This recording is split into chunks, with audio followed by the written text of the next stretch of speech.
tell the bad, tell the struggle, tell the mistakes you've made, because it makes you relatable. And the reason why people love superheroes like Superman, it's not because he's invincible. It's because it's when he does find struggle and it makes him human, or it makes him more like us, he still powers through. He still finds a way to overcome.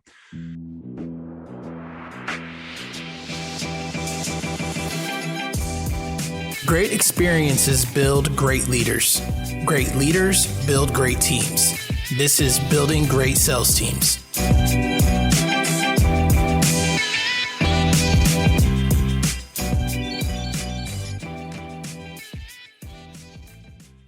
All right, guys, I got Greg Birch here. He's a Tennessee native. He was raised by military parents and had an early desire to serve others. The U.S. Army veteran, serving as an armor officer for 11 years. He deployed to Iraq and Afghanistan, leading soldiers into combat there, which resulted in being awarded the Bronze Star twice. Greg took that military training into the workforce, and it gave him the foundation to build his own business in insurance. He quickly became a leader and record-breaking producer in his field. He's now the founder and president of Delta Financial. Welcome, Greg. Appreciate you coming on the show. Thank you so much. I appreciate you having me, Doug. So let's go back to all the way back to Monday when we met. Yeah. Way back when. Yeah. And so you actually reached out in our Apex group, and you kind of felt like you were reaching the pinnacle of your social media recruiting. And then we started having a conversation. I'm like, man, most people are trying to get to where you are in social media recruiting. So tell me a little bit about that. How did you get into that? And then why has it been so successful for you? So I got into social media recruiting when I was an agent, just a regular agent in insurance. And, there's so many different lead vendors, and there's some vendors that will teach you social media marketing. And I started to do one program, and I thought that they would actually build it for me, like the whole like funnel and video funnel where I could control my lead flow. And because I didn't know anything about marketing, I didn't know anything about websites, and I was just like, dude, I just want you to do it for me. I don't want it to produce leads. I just want to sell. That's all I want, man. Yeah. And so I backed out of this program, and fast forward about another year, like this is in 2019. And then about the end of 2020, I saw another program similar, and I was like, you know what? I just need to buckle down and do it. And so I jumped in this program. And this guy that teaches, he was a previous lead vendor, and he designed another company where he teaches insurance agents how to create their own funnels to generate leads on LinkedIn, YouTube, Google, Facebook, whatever. And so I just jumped in the program, and I spent 2 months every day working while generating sales through clients that I already had and leads that I was already purchasing. And then on my off time, really focusing on creating my own website, creating ad copy and ad sets, learning the ins and outs of Facebook algorithms, learning how to market. And I kind of fell in love with it. And so that was my start. That's how I got into it. And what I found early on was there's a certain way that people speak online and how they write that really hooks people in and gets them to actually click. And everything about marketing online is really about telling a story and selling just the click and taking them next step in the funnel. Right. And every step of the funnel is just selling to go further into the funnel.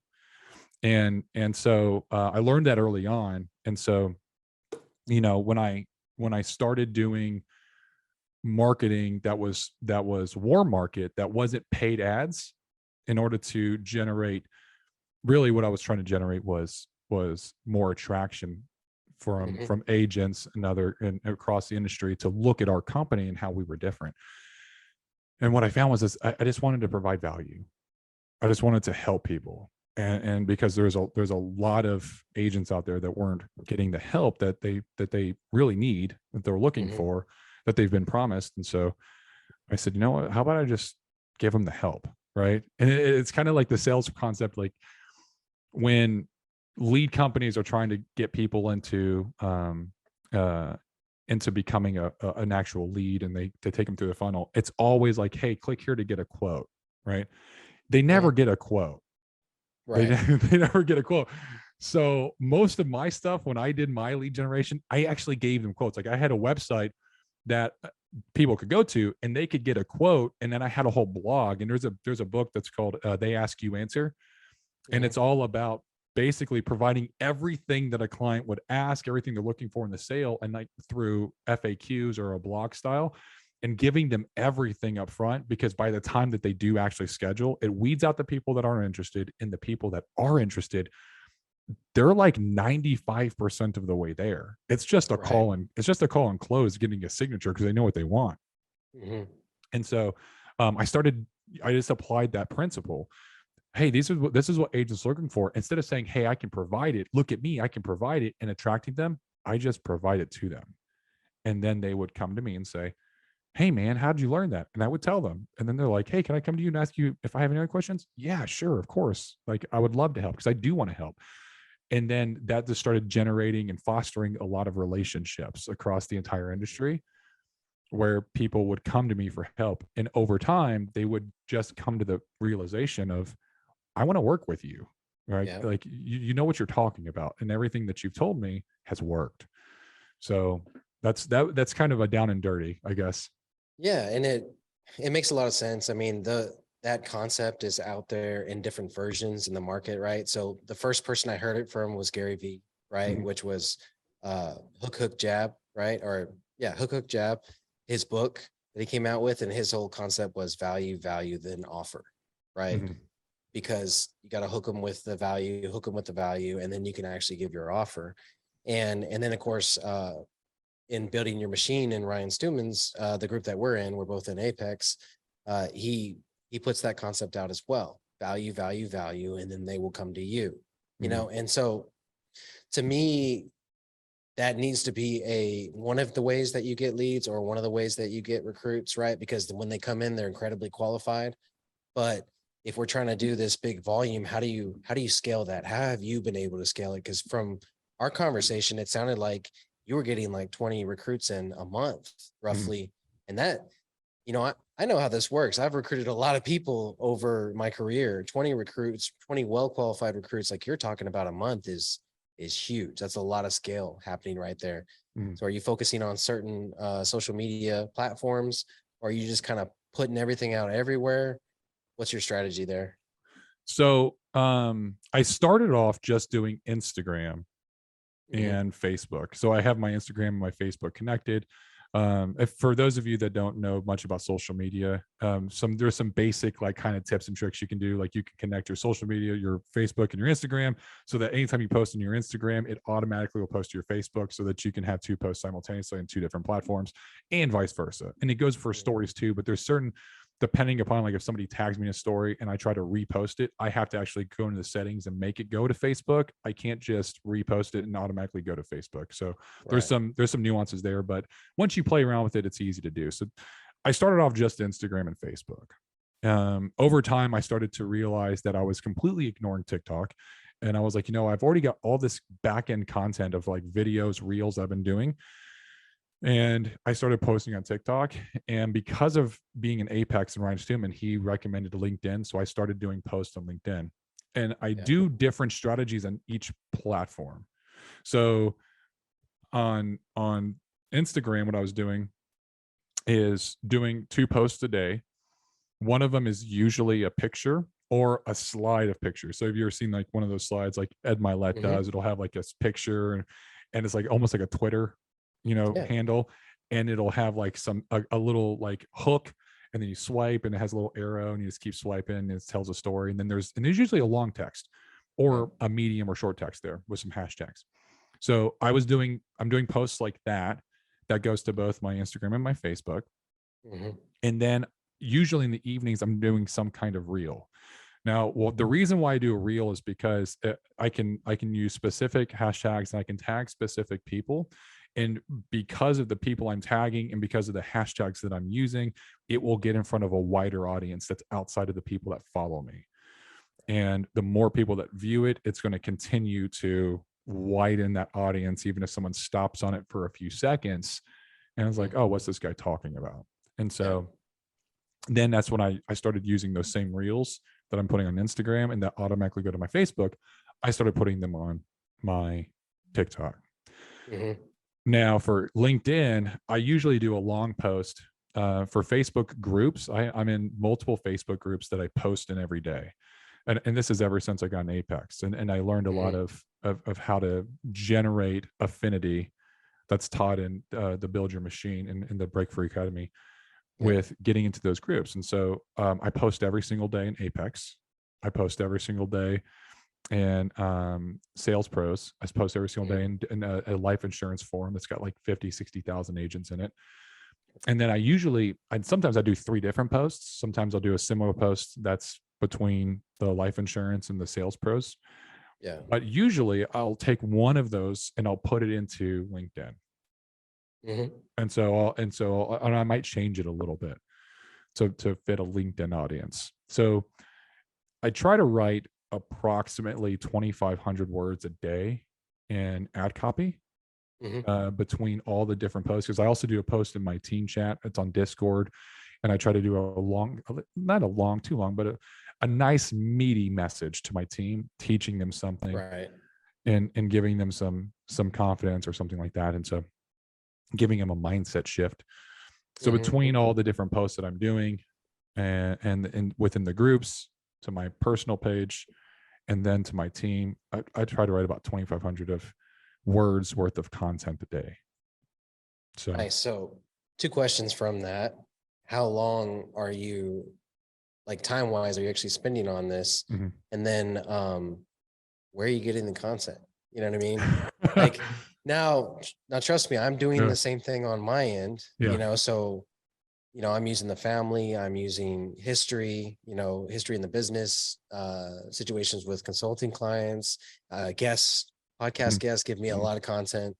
And so that the podcast makes it a lot easier, but I'm, 2,500 words a day. And it sounds like you're consistently posting in every one of these groups. It's a lot that you're putting together. So, first question is, how long does it take? And then the second, where are you getting all that content from?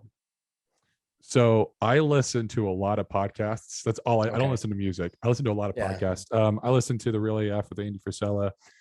I listen to Ryan Stewman's podcast. I listen to his Monday Motivational every single day. And then a lot of it is just experiences that I've had. I've had a lot of experience both in the military in terms of leadership. And then I've applied a lot of those leadership tactics and strategies that I learned during my service into sales, because believe it or not, leadership and sales, they parallel pretty well because that all has to do with influence. And so I was able to jump into sales pretty easily and learn really quickly and apply everything that I already knew that worked in terms of influencing. And so I've just had I've had a lot of life experience, and I've messed up a lot, right? So I guess having failure, like I was reading your post earlier, and I was like, dude, I love posts like that.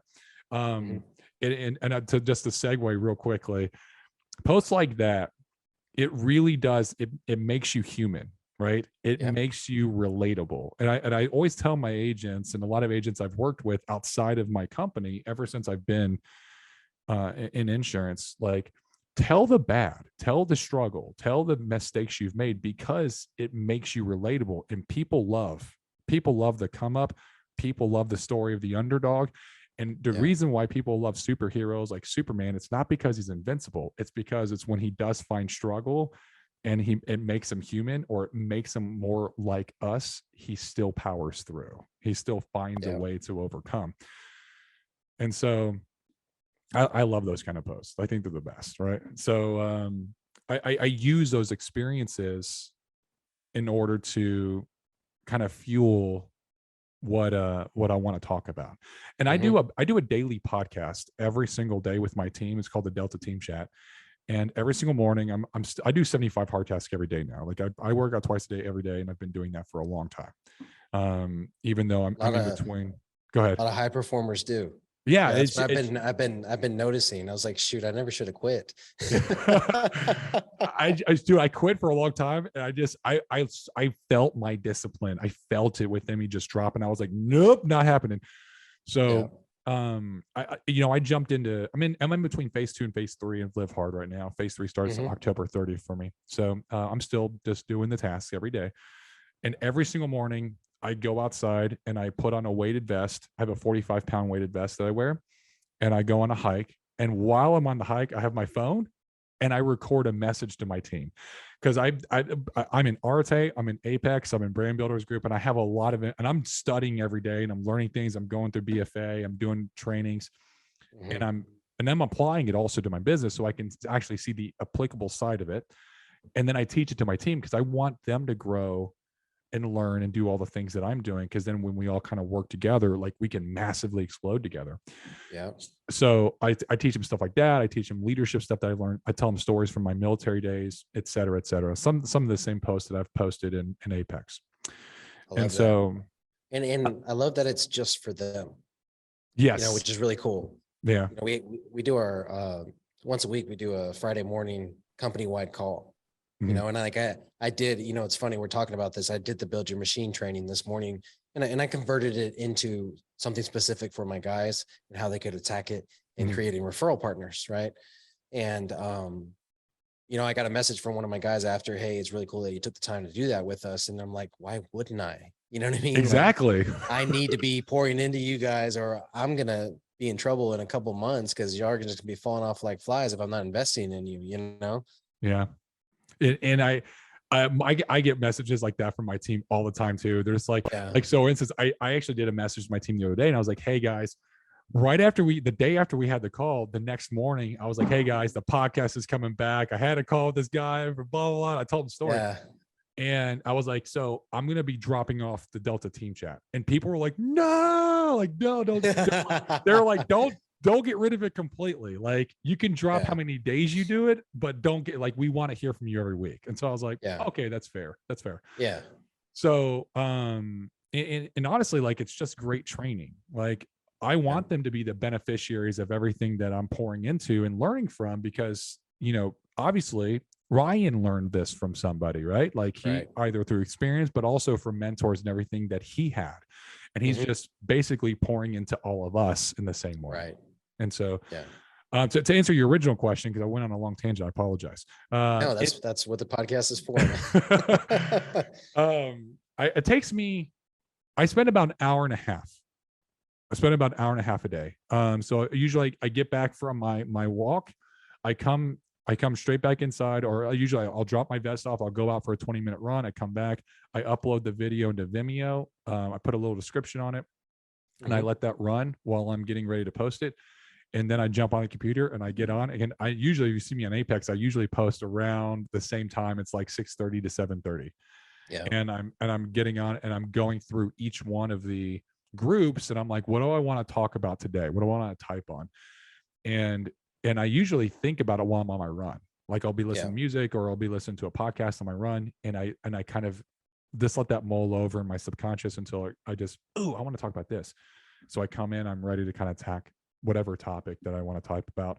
And I start with Apex, then I go to Sales Pros, then I go to another group, and then I go to LinkedIn, and then I do my first Instagram post for the day. Usually Lexi has, who's my girlfriend, she also, I've hired her for social media for the Delta Financial. She goes through all of my previous content that I do. She listens to all the Delta team chats, and she actually splices them to make reels from, like, audio from it. She cuts the audio, but then she also pulls and she makes quote pages, and she does, like, all these different quotes of things that I've said in the Delta team chat. And then she makes these little quote pages. So then I'll post that with a long write-up, and I'll do usually that in the morning. And then sometime throughout the day, I will do a reel. Usually it's like experiences that I had. Like, I'll have an agent call me and be like, oh, I got this issue. Well, like, freaking out. I'm like, hey, it's simple. I'll handle it. And then I'll be like, you know what? If they're having that issue, other agents are having that issue. Yeah. And so I'll do a video on it. So, and that's the difference, right? Is a lot of, coaches and stuff like that, they're not in the business every day. They're full-time in their coaching business. So it's like they can bring up stories about clients, but they're not in the business every day. So, or working on the business. So they don't have those experiences to feed off of. And that's kind of the hard thing about creating content sometimes. So what I'm hearing a lot is kind of, in your intro, what we talked about a little bit, which was your early desire to serve others. You're doing the team chat, you've got the team podcast going on, Mhm. and you're giving a lot of value on your social media. There's people out there that are making a bunch of money from your posts right now that probably have never and will never worked for you, but it's not about that. Putting the value out. And then yes, every now and then I'm going to get a new hire, new recruit. I'm going to benefit from it. Mhm. It's a strategy that works, but at the same time, and I was talking to my team about this today. I was like, yes, I get leads from this stuff. I get recruits, I get solar deals, and that's all great. But man, every now and then I get this message that's like, hey, I was impacted by your story. Mhm. That post that I posted yesterday, I had 3 different people message me and say, hey, that was me. You know what I mean? Or Yeah. hey, that was me last weekend. You know what I'm Yeah. saying? Like this, the end of your story inspired me to hey, stop doing that shit. You know what I'm saying? I say, all right, sounds good. Now I'm gonna check on you in a week and make sure you're not doing the same shit. On You a know? Saturday night, bro. I'm texting you. Exactly. We're gonna find out if Yeah. you're serious. So you talked about having that desire early on. Let's kind of go backwards into your childhood a little bit and find Mhm. out, where did that come from? Both of my parents served in the military. They're both in the army. They both served in Vietnam. Um, my dad retired. My mom got out before I was born. She just did her time during Vietnam, got her her whatever the soldier's bill. I can't even remember on top of my head for whatever reason, but got the college money.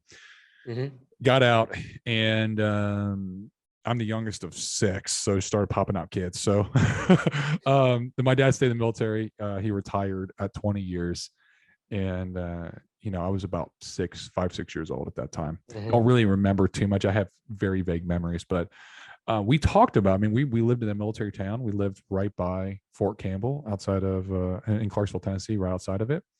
I used to spend a lot of time on the installation. I mean, we went there like every week, and we were still very ingrained in like the military culture. And I always wanted to be in the military from a young age. And so my dad always talked about, different experiences that he had. And one of the experiences that I vividly remember was he talked about his company commander during a time that he was, in Germany when he was stationed there. And I just remember him having like a lot of reverence for this captain that he was speaking about. It just seemed like that was the gold standard, right? And so I had this dream. I was just like, as a kid, I was like, man, I would be a captain in the military. And I would like literally like, it's almost like law of attraction, right? It's almost like I would literally sit there and think about being a captain in the military and like being in formation and like in the front of the formation. Like I had these visions when I was like 9, 10, 11, 12. Went into ROTC, went into our JROTC in high school, and wanting to do this, and had a great time, loved it, and it was a pathway to me getting into college and getting a college scholarship for ROTC, which got me my commission. And I guess as a kid, my parents just really instilled in me to pay attention to the small details. And like I was of service, in a sense. I was of service to my parents. My parents, we grew up poor. My parents worked all the time, but I didn't go without, right? But in order for us to get what we wanted to get, like I had to, on a daily basis, we had to clean the whole house. Like we did everything. Like we made our parents' bed, we folded their clothes. I would pull up my mom's clothing for the next day and iron it, right? And That's amazing. How old were you when you did that? I started that when I was 8. My youngest son is 8 right now. And I'm not gonna lie, like, no, not even my oldest daughter. I could not see her doing that right now. Now, my kids do a lot of things that kids these days don't do. They cook, they clean, Yeah. they understand all that, but ironing my clothes, like that's amazing. That's a great way to raise a kid. Yeah. And my friends used to tease me all the time. They used to say, man, your mom's like a slave driver. And I'm like, but my mom, like, she gives me whatever I want. Like, and we don't have a lot of money. Like we were not rich, or by any means pretty poor actually, but they were good with money. They just saved a lot, and they scrimped and saved. And so, we cooked. So by the time I was in high school, as a sophomore in high school, all my older brothers and sisters were gone. So it was just me. So my sophomore, junior, and senior year of high school, I came home, I would do my homework, I would clean the entire house because my dad would have just left for work as I was coming home, and he always just trashed the house. I don't know how, but he did. I would clean the entire house. I would cook dinner, and then my mom would be coming home. We would eat dinner together. I would clean the kitchen again because I cooked. And then I had to go pull out. She would tell me what she wanted to wear the next day, and I knew what clothes she had. I would go get her clothes out, bring them out, iron them right there. She would check them. She'd be like, they look good. And then I was like, by the time it's like 6:30, and that was my time because I'm like done with everything. So that's when I got on the phone. You're like a grown adult, though. Yeah. That's like, yeah. And that sounds like, the mom at the end of the day, she's like, it's 6:30, I'm done. Yeah. Exactly. That's how it was, man. And dude, if I didn't do it, if I my mom was really strict about certain things, and it was like paying attention to the small details, right? Mm-hmm. If I made the bed and I didn't shake out my mom's sheets, she knew. Wow. And so she would be like, she could feel like dust particles. I don't know. Oh my gosh.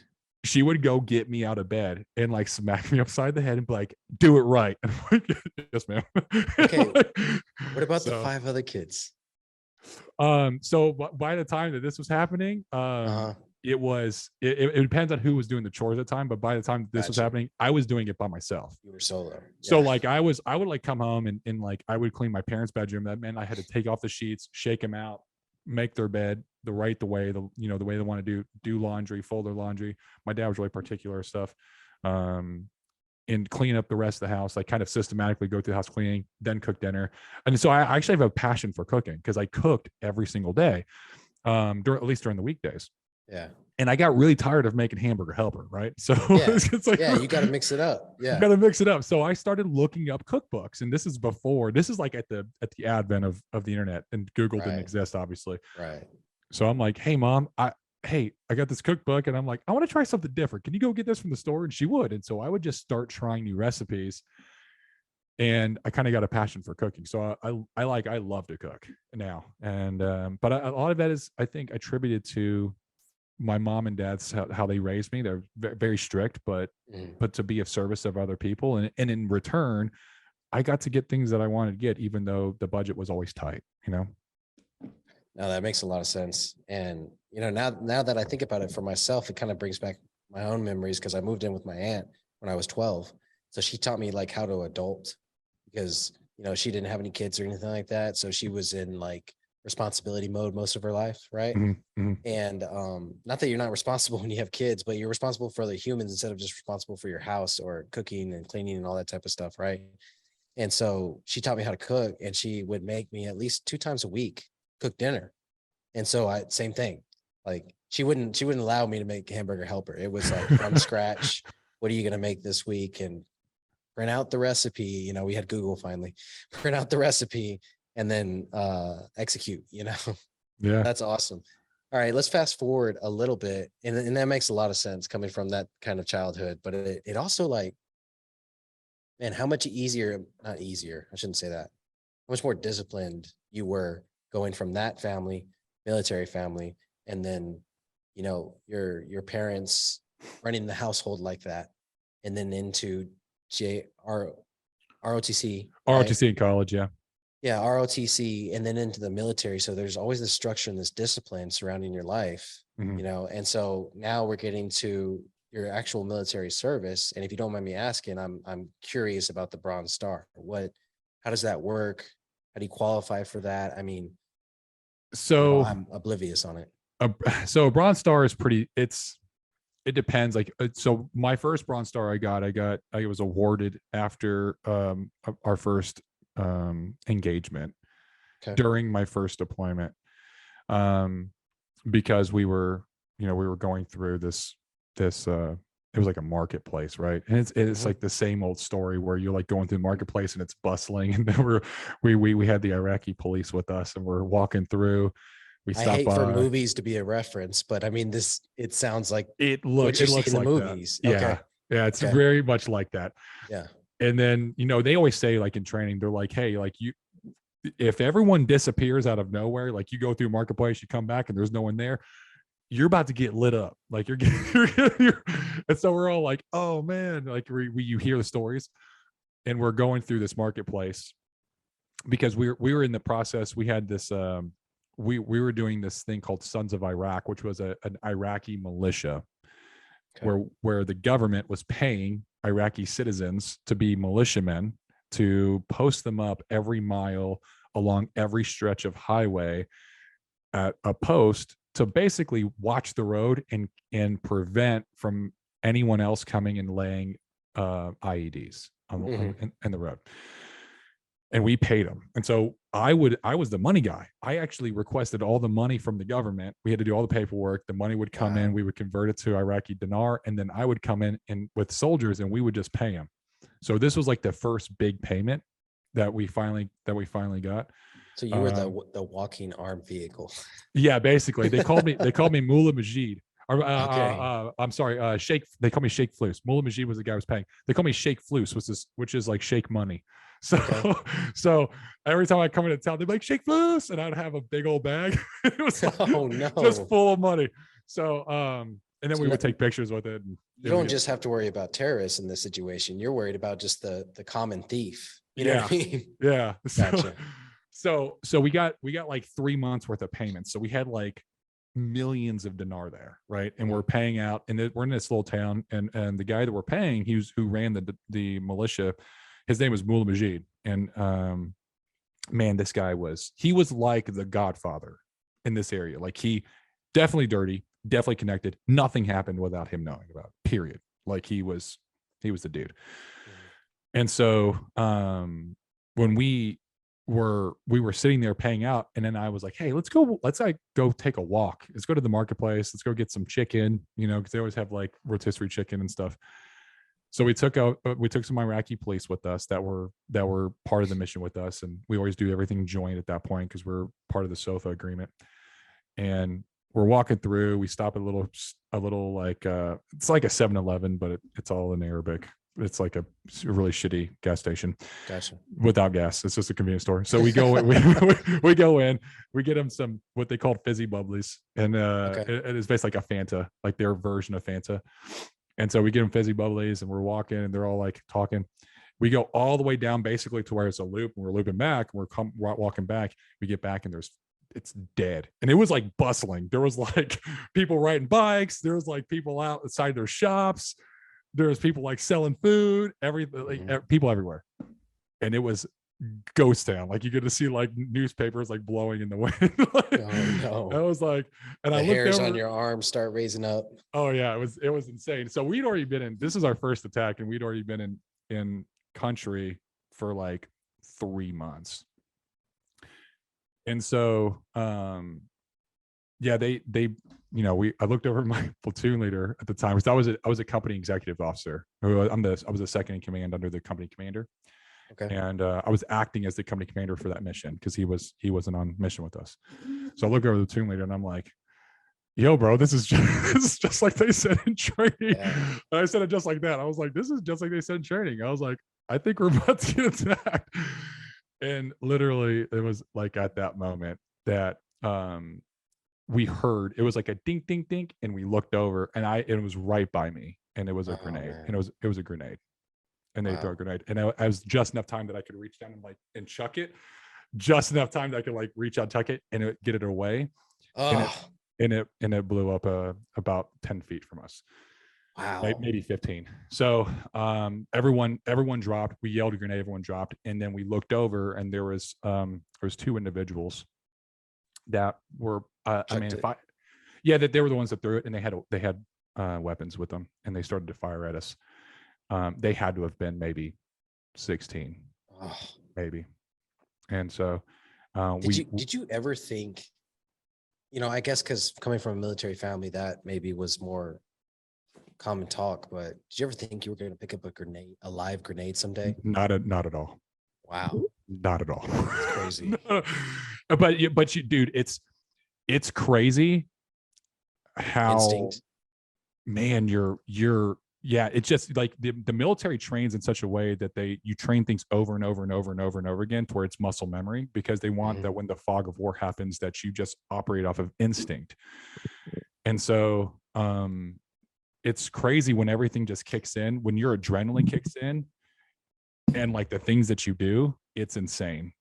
That like I remember feeling like an almost out of body experience, like in that moment, and like we were like grenade, and then I was like get down, like everyone's like get down, and we're pointing out where the guys are at. I was like they're over to our left, fire, like and we start firing over in this alleyway, and we start chasing these kids, and one of them got nicked because we saw blood. Yeah. And so we're then running back. We're trying to get into our vehicles because we're gonna like drive around town and find these kids and like try to stop them. So never found them, right? Never found them. And I go back to the Mullah Majid's compound. And I'm like heated, bro. My energy's levels like 1,000. And I'm still like, my heart's still racing. And the whole time I'm like, I know Mullah Majid's like the godfather here, so there's no damn way that he didn't know that this was going to happen. And if he did, that means that people don't respect his ass, because we're sitting here like we're paying out millions of dinar to him and his people. Yeah, because he handpicks who he wants to be in the militia. It's all his people, right? Because it's just dirty. It's very corrupt there. It's just that's just their culture. So yeah, I literally get there and I'm like pulling up and I'm like just straight, like I'm walking like a man with a purpose, right? I'm just like head down, still got my body armor on, and I'm like sprinting almost into this building. And I look over at my interpreter. I'm like, you come here.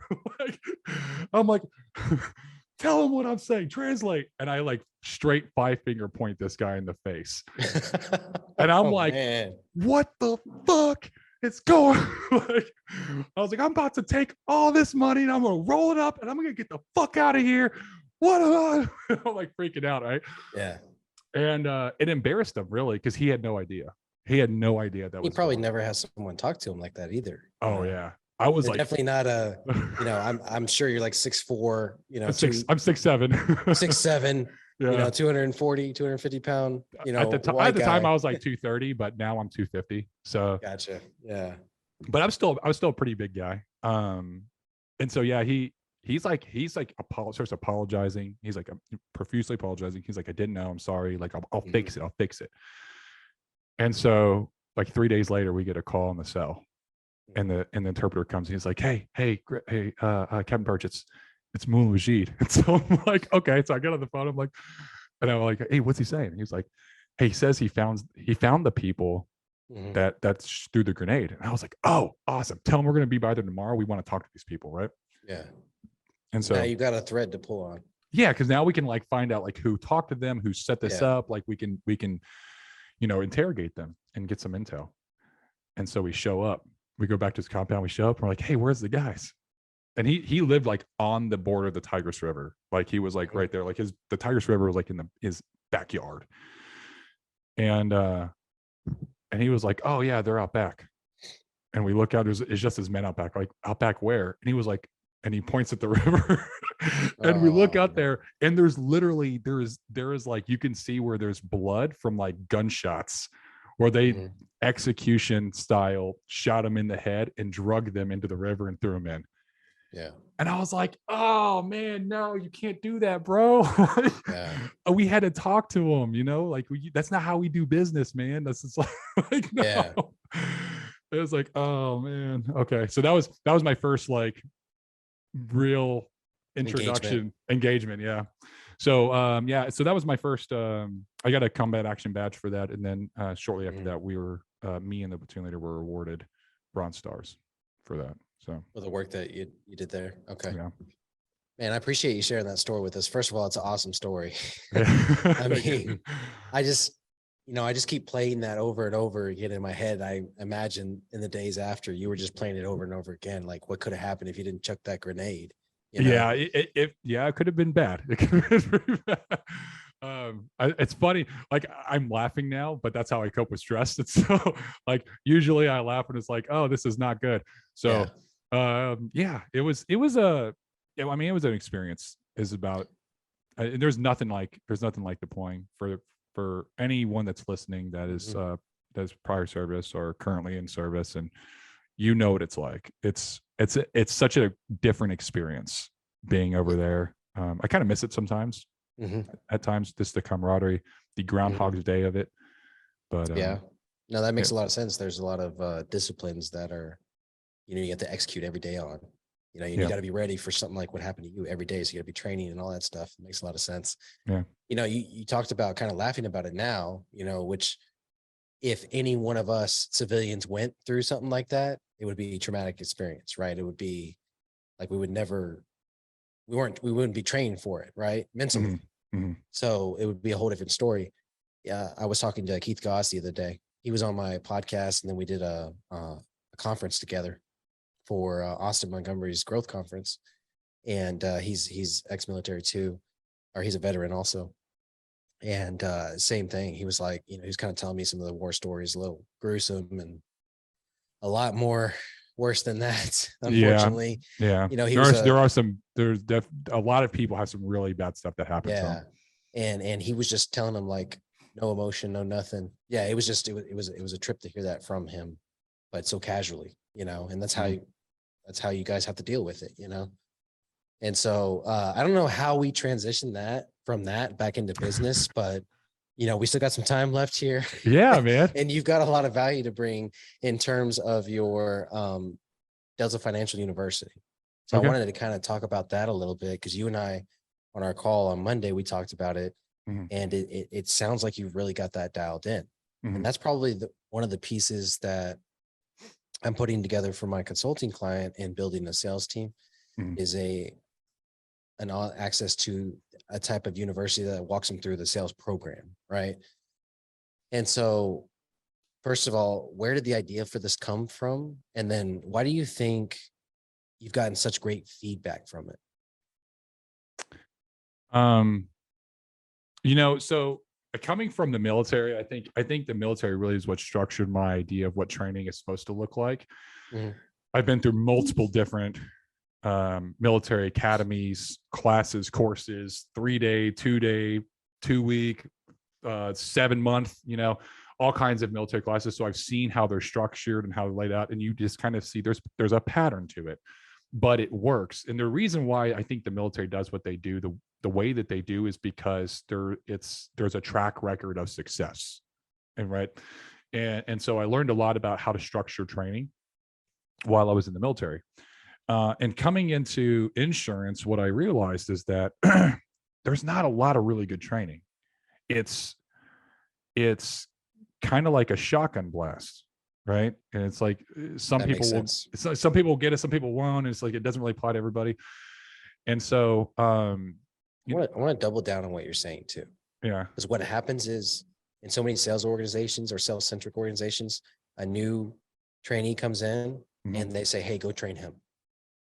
And then guess what? He gets everything on the first couple of days, and he's just like not even retaining probably 10% of it.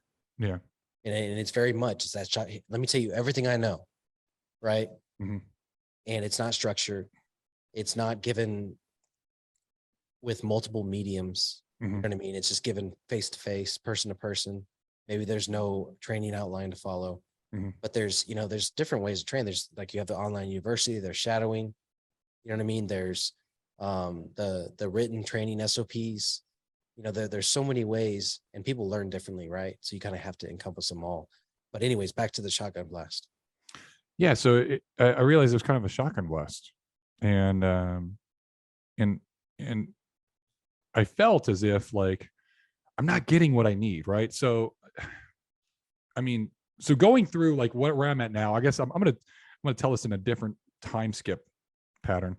Where I'm at now, I try to imagine the talking to the agent that I was when I first started. So like baby agent Greg, right? Not knowing anything about sales.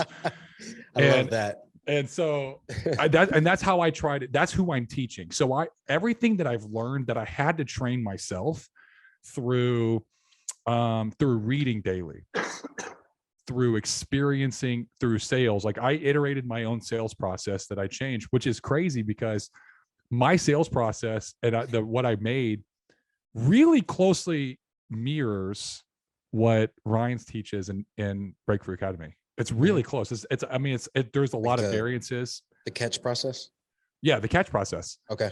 But mine's all about, I talked about, you got to ask questions. They got to be open-ended. Start with words what and how, never why.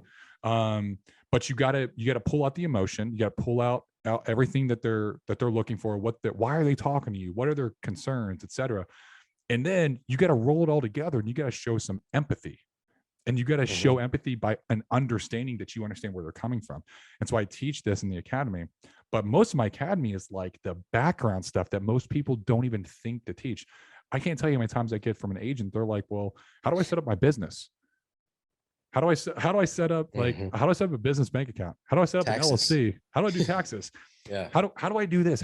How do I structure my schedule? You know? And they're just like, whatever, do it. Like, just control your schedule. Like, you know, and there's no training on it that actually that shows them proper ways and tools to use it. And so what I decided was over time is I started to build this process and these ideas of how I wanted to train agents because it was how I was training myself and the things that I had to overcome. And in sales, there's a lot of basics, right? Can you still hear me? Yeah, I got you. Okay. In sales, there's a lot of basics. There's and the basic fundamentals, and you can attest to this too, Doug. You could have the best leads, you could have the best resources, you could give every leg up in the world and every opportunity available. And if you have the wrong mindset, you're going to fail every single time. Whereas you could have no leads. You could have every obstacle put in your way. You could have every challenge presented to you and people try to stop and halt your progress.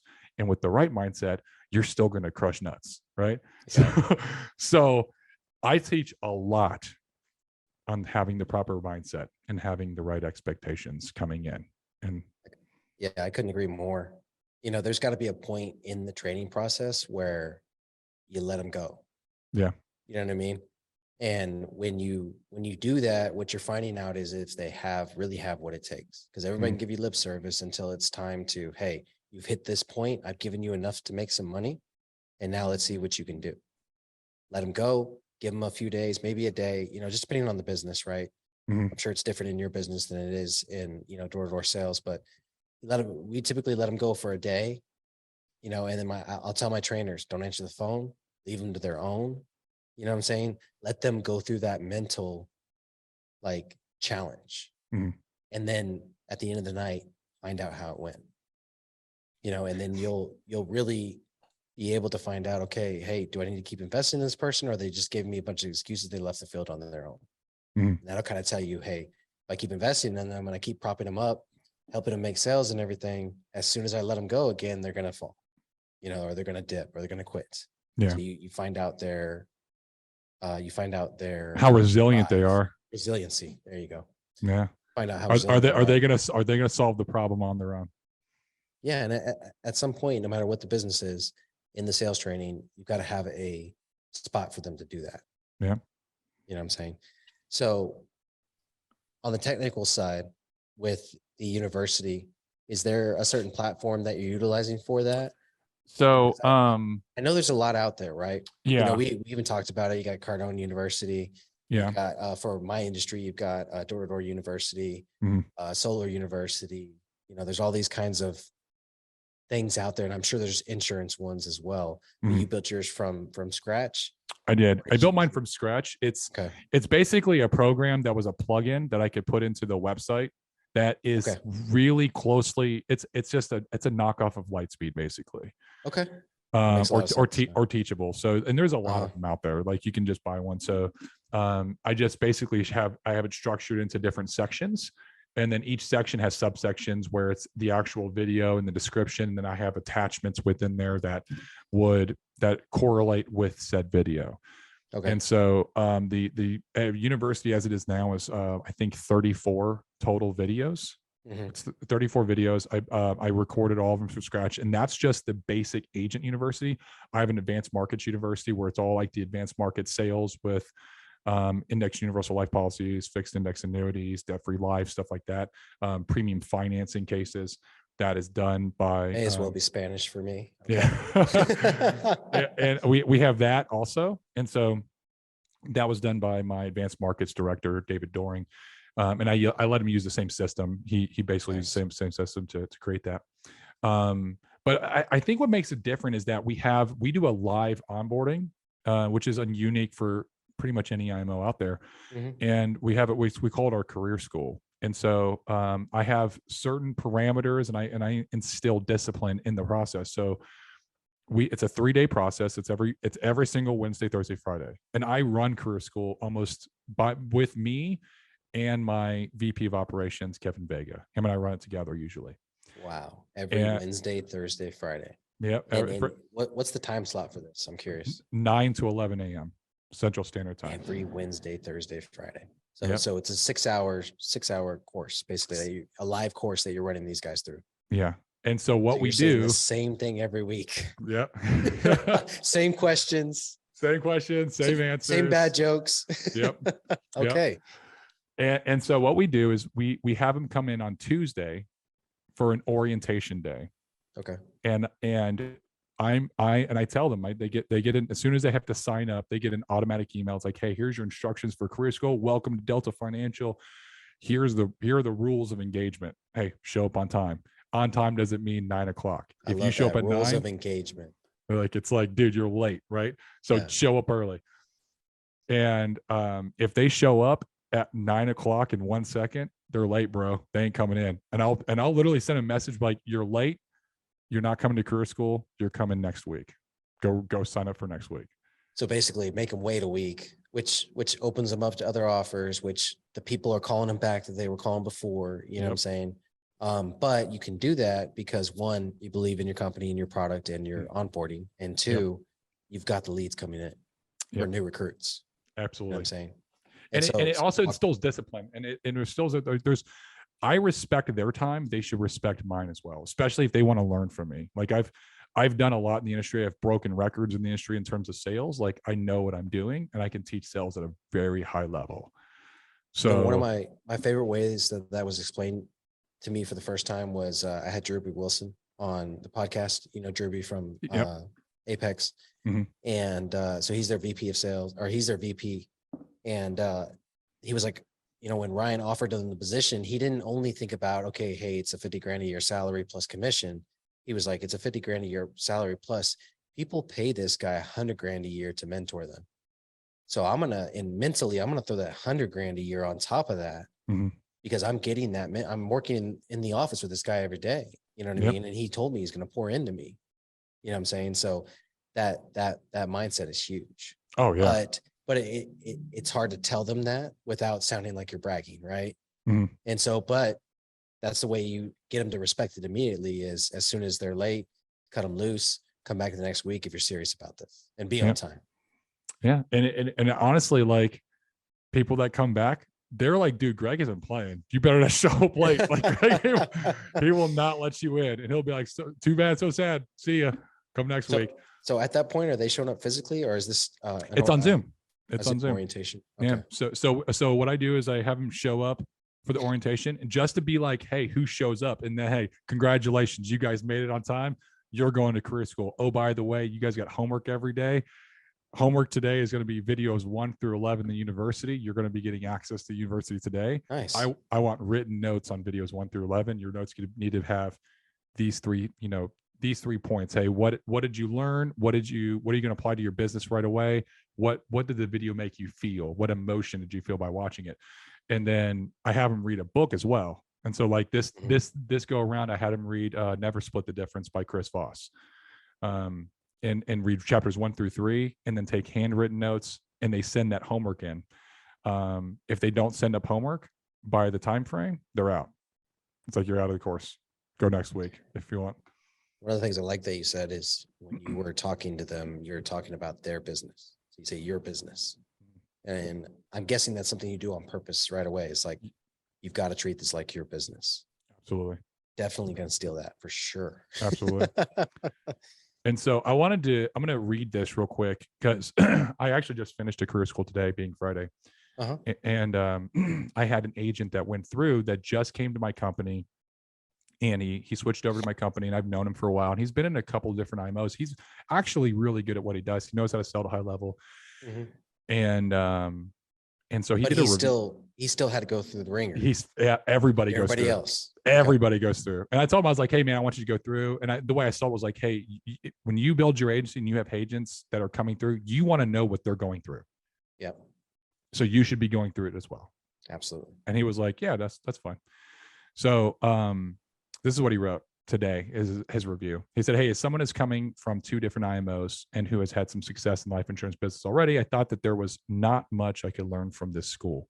My experience with the training in my previous IMOs wasn't great, so I didn't have high expectations. And the reason I signed up for the school was more so I could see the process and set the expectations for the new agents joining Delta Financial and my team.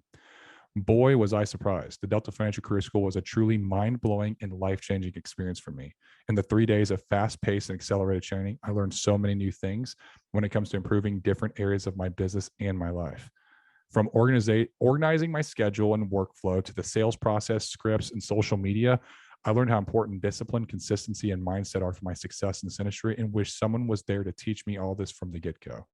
I believe the model that Delta Financial is implementing can truly change the life insurance industry, and I'm super excited to grow my business here at Delta. Thank you, Greg, Kevin, Zach, Joey, David, Amber, and everyone who took part in the career school for taking the time and sharing all your knowledge and expertise with us. I'm happy to call Delta Financial home for my agency, and I'm confident and looking forward to growing together. He just emailed me that while we were on the call. First of all, that's like one of the best reviews I've ever heard. Yeah. Dude is a writer. Yeah, he is. He is a writer, and he's incredibly articulate too. So there's, no not understanding why he's successful in any business, right? Yeah. But that was a hell of a review. Jeez. Yeah, he did some justice, I guess.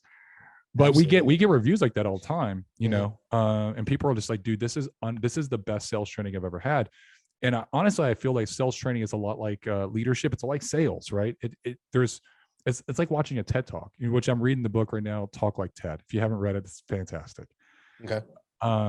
But it talks about passion, having passion in everything that you do. Mm-hmm. And it's that belief of what you're doing, that it's for the greater good. And I really did, like, when people watch my videos, they're like, dude, you really poured into this. Like, you are so passionate in the way that you teach in these videos that it bleeds through, and it gives them belief. And when you're doing this, you're speaking to a camera. Yes. So that's impressive on its own, right? So yeah. I have a hard time with that. I'm not gonna lie. So a lot of my training that's in our freedom training, that's not by other people, that's by me, is during my company-wide calls. Mm-hmm.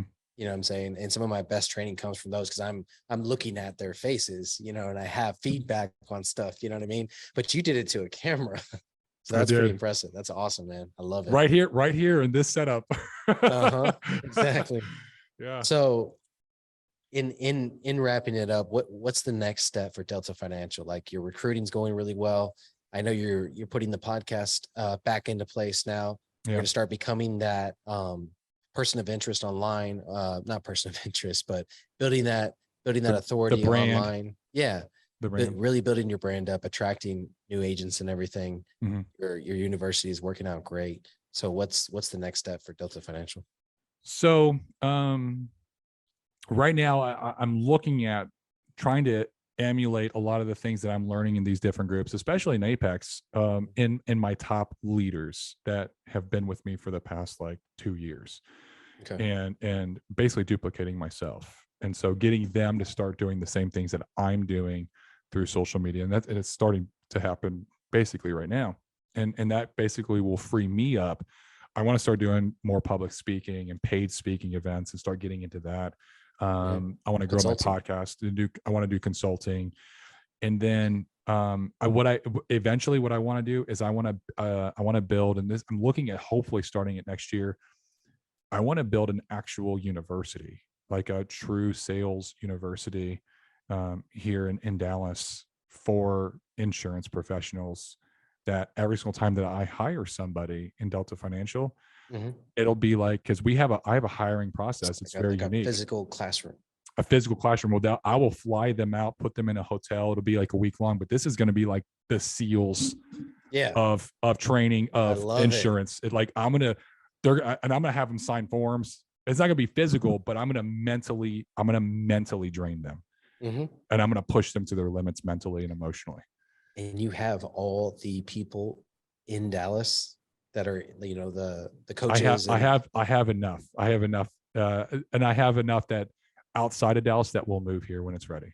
Well, what I'm saying is you also have the operators within the Apex community, like the actual SEALs and Green Berets that are in Apex. That's true. Yeah, that's true. Bring them out. They can kick their ass a few mornings just to provide some context. You know what I mean? Yeah. Just to get their mindset ready for the day. No, that's awesome. And I think that kind of leads into my next question, which is the last question I ask at the end of all my episodes. And it is, what is legacy for you? And what legacy are you going to leave behind? Legacy for me is, when we all pass away, and whoever our maker is, we're on Judgment Day, and our maker is there to judge and see how we were with our deeds and our acts. I just hope that one person raises their hand and says, Greg helped me. Greg helped me improve my life. And if I can touch one life that I can do that with, then I feel like I've left an impact, a good enough impact on this world. And really, I just want to touch as many lives as I can. And so that's that. When I think about how I try to serve people and serve agents, is I really just want to touch their life enough that it improves it, and hopefully that they can do the same to other people, and it can, and that continues. So, yeah, I love it. That's massive. And because if all of us did that for someone else, I mean, the world would be such a better place. Yeah, the world would be such a better place. But there's so many people that just don't have that mindset. You know what I mean? They're just going to be takers, and so. Givers have to like exponentially do it. You know what I mean? Have to overgive.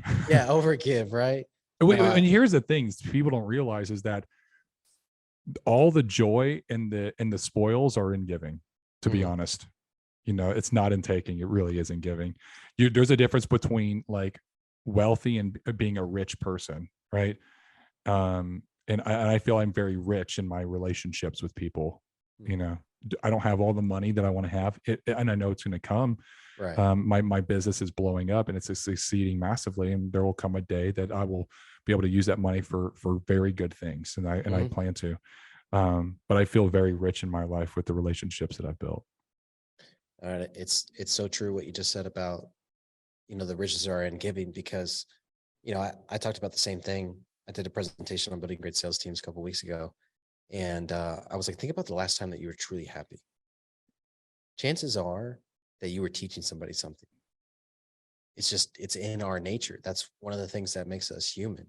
And that's one of the reasons that I know that we were ordained, you know what I mean? And that when we're doing that work, it's divine because our spirit fills up. Yeah. And so I love the legacy that you're after. And I feel like you're going to make a huge impact within the Apex community, within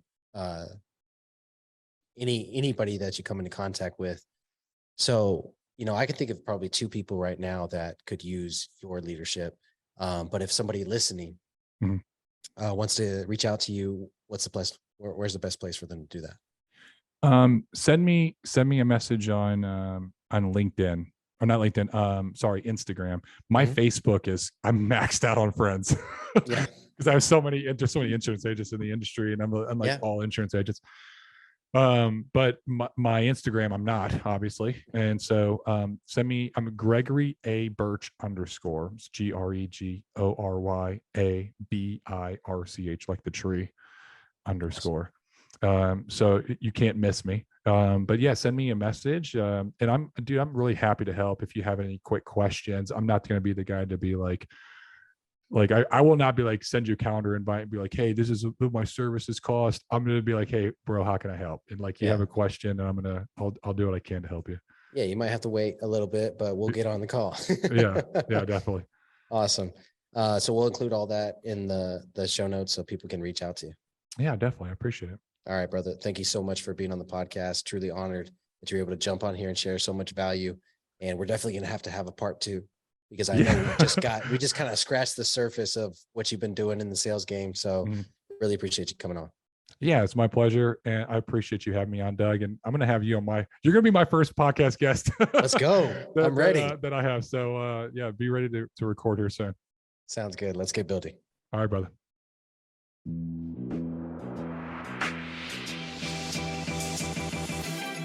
Thank you for joining us on this episode of Building Great Sales Teams. We appreciate it. Make sure you like, share, and leave a review wherever you consume podcasts, and subscribe so you're notified when we release new content. Great sales teams aren't recruited. They are built brick by brick. Let's get building.